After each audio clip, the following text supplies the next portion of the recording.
Good evening, I'm Amitha Balachandra. Now, a lot of you asked for us to do conversations like this, so we've started doing that. Today, we're going to be talking about heat wave in India.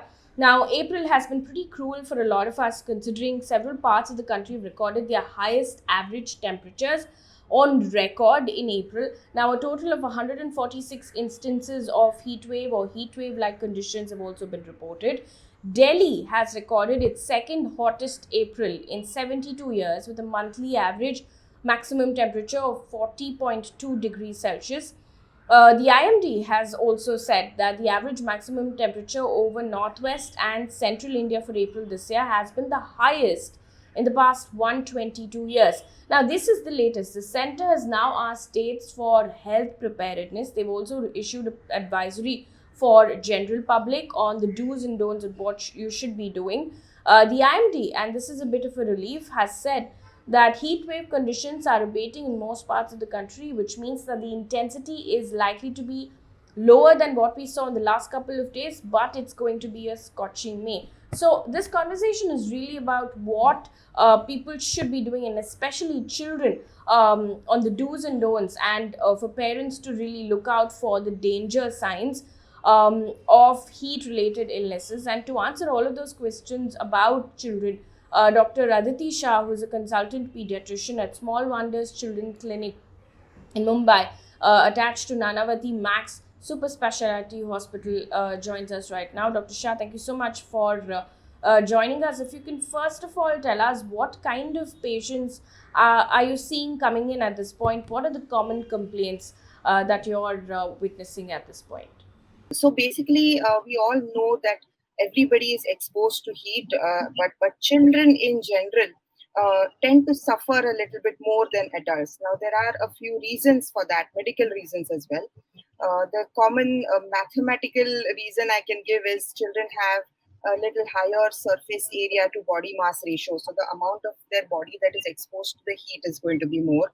Now, as you know, whenever we are exposed to heat, the temperature regulating center in our brain, which is in the hypothalamus, it starts sending signals to our body and tells our body to start sweating. So when we start sweating, then the sweat takes heat from our body and it evaporates. So that is how our body temperature starts cooling. But in children, unfortunately, what happens is this temperature regulating center in the brain is not yet well calibrated. It is not well set up. You can say that. And so by the time the child actually starts sweating, his body temperature has already reached a very high level as compared to an adult. So by the time the child starts sweating, we must be more worried because by the time he starts sweating, his body is making a very extreme attempt in order to try to cool down the body temperature. The third thing that we notice is children generally have a slightly decreased amount of sweating than adults. The fourth thing is that they get thirsty only when they are about 2 to 3% dehydrated. Now, as adults, we tend to keep on drinking water frequently. But in children, we have to remind them all the time that please go drink water. Sometimes they don't even feel thirsty in spite of being sweating and in spite of being in the sun and feeling very hot. So being thirsty is not a good indicator for us to know if this child is actually getting enough water or not.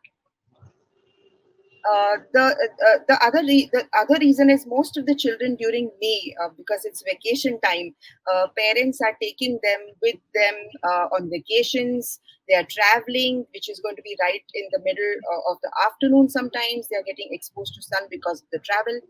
Some parents will put their children for classes. So they could be something like a football class, which is going to be outdoor, where the child will be exposed to the sun a lot. Now, because of this, these children who are constantly exposed to the sun and they do not keep themselves well hydrated come to the clinic, or sometimes even parents call on the phone and tell us that their child has very vague symptoms sometimes, such as they are not feeling well, feeling uneasy, they are feeling nauseous, sometimes they even vomit, they have shivering, they have mild fever initially. So these are all signs of heat stress.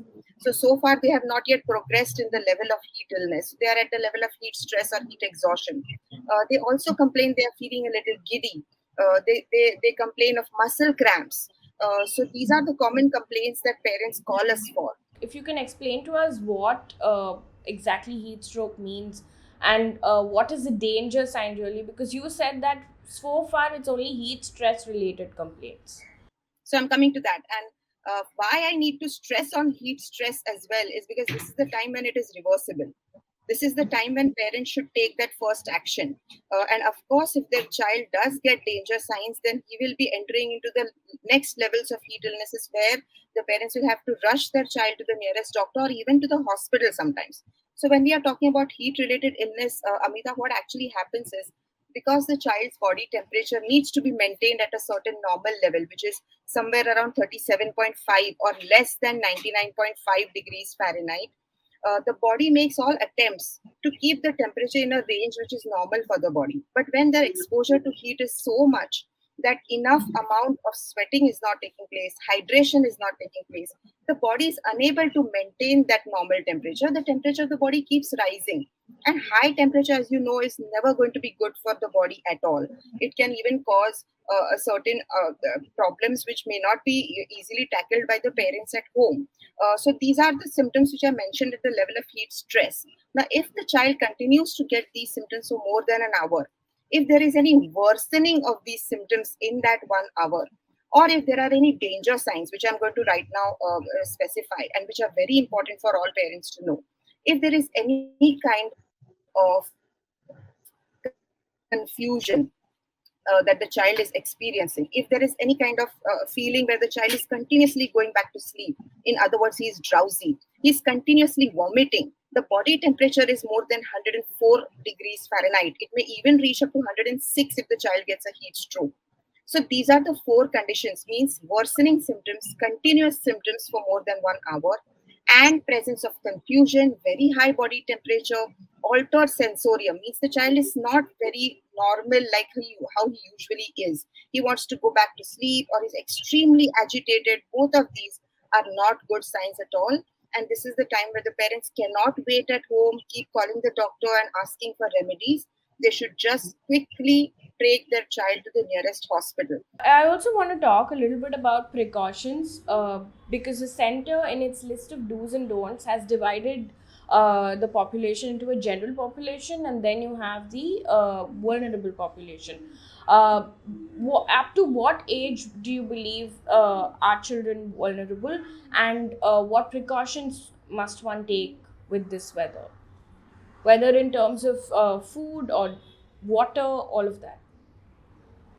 So this is the most important part of this discussion, I would say, because precautions is what will make sure that the child does not suffer from any heat-related illness.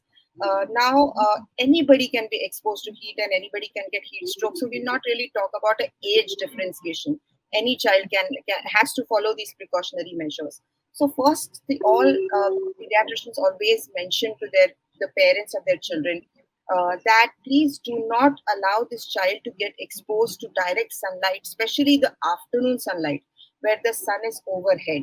That exposure is the worst. Children should be wearing a protective headgear like a cap.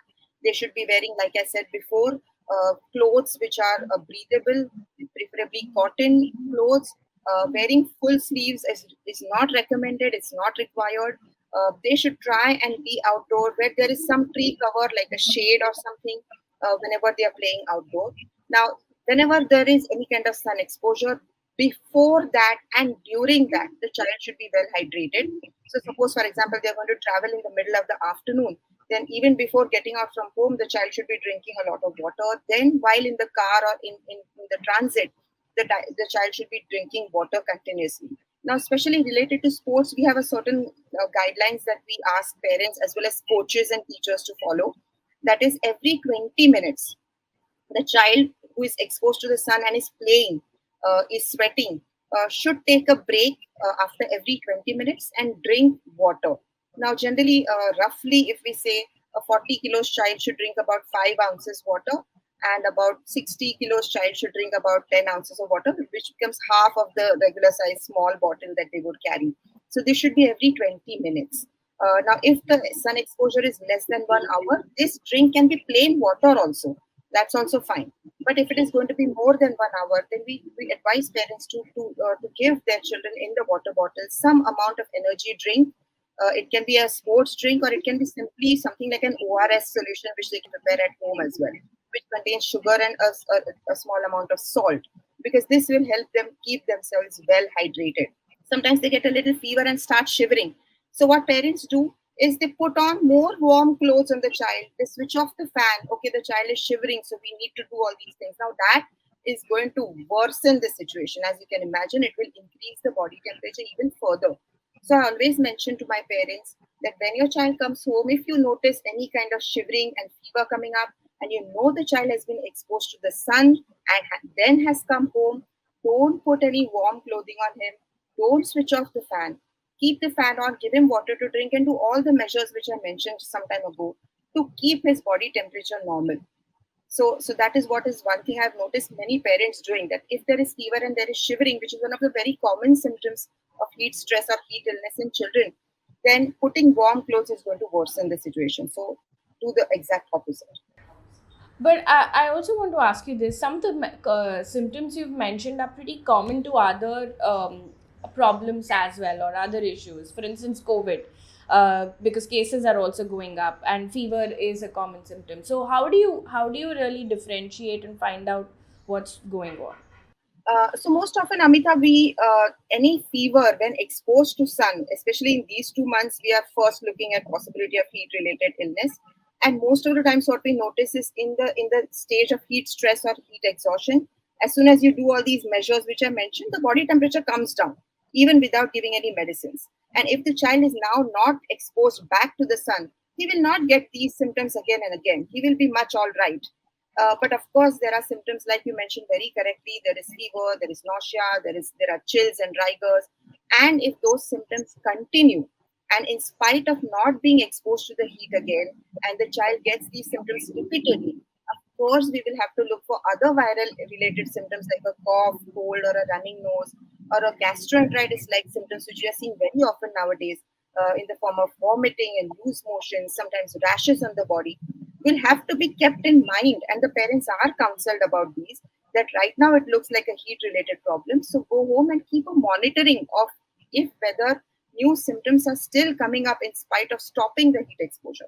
And if they are still on, then they have to visit their doctor again, and who will examine, do the necessary tests, and then find out if there is some other illness which is also coming up. Apart from that, one last question that I also want to ask you. We've spoken about water, we've spoken about clothing, but we haven't spoken about food. Is there something that you would like to advise as far as food is concerned, or is that something that we shouldn't worry about? Food related advice, all parents need to be given at every age of their child, not just related to heat stroke, but actually all I can say is children completely empty stomach for any sports related activities, not just about heat stroke. But of course, there are certain games where if you know the child is going to be, for example, swimming, where the child may not be comfortable with a full stomach, then take a break of about an hour after feeding the child, and then take the child for the necessary outdoor or sports related activity. Related to heat stroke, as I mentioned, if the sports activity is going to be for more than an hour, then the child needs a constant supply of sugar or carbohydrates. So that time is when the sports drink are very handy. Even something like a ORS or a sharbat, which is prepared at home, which contains salt and sugar, is good enough, and the child can carry it in his bottle. And that's where the sugar part becomes very important. More than 1 hour of exposure to sun every 20 minutes, encourage the child to keep. And this we also mentioned to the PT coaches and the sports coaches, that the child may not remember, but they have to insist on taking that break after every 20 minutes, so that the child remains well hydrated during the sports activity. So food related, not very much as far as heat illness is concerned, but that advice is usually given as a routine to all parents. All right, so just to give a quick recap to our viewers, precautions, like you said, is the most important thing at this point in time. Ensure that your children drink a lot of water. Don't allow them to get exposed to direct sunlight, especially in the afternoons. Wearing a cap, breathable clothes, all of these are precautions you must be taking. And do watch this entire video to know more, because there are a lot more precautions that you should be looking at this point. But two things that are extremely important, key takeaways from this conversation. One is that most of the complaints are coming in for people who have heat stress, and these are the common symptoms: nausea, fever, giddiness, muscle cramps. And danger signs that you should be looking out for if your children are confused, if they're trying to go back to sleep, they're continuously vomiting. All of these signs are danger signs, and you must visit the nearest doctor as soon as And the possible. temperature, the body temperature. And the body temperature. That is when you should Yes. not wait at home. You should visit a doctor immediately.